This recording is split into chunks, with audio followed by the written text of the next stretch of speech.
Generation को आगे आना चाहिए? नहीं, वो आप ये नहीं कह सकते कि पढ़ा लिखा है ना है, लेकिन उनकी भी, हमारी पीडीए में भी काफ़ी लोग हैं जो पढ़े लिखे हैं, लेकिन नीयत ठीक नहीं है। वो जिनको लीडर्स मानते हैं, वो लीडर्स कैसे लीडर्स हैं जिनका जीना मरना पाकिस्तान में नहीं है। आपका जीना मरना पाकिस्तान में होगा तो आप पाकिस्तान में सोचोगे।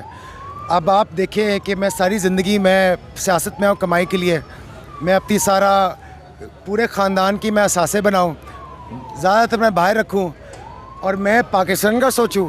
मुझे जिस मुल्क में मेरे सारे असासे हैं उनके इंटरेस्ट के ख़िलाफ़ जाऊं।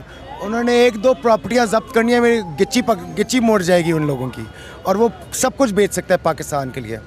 वो जो न्यूक्लियर एसिड्स की बात करते हैं वो उनको भी दाव पे लगा देंगे अपनी सारी दौलत बचाने के लिए।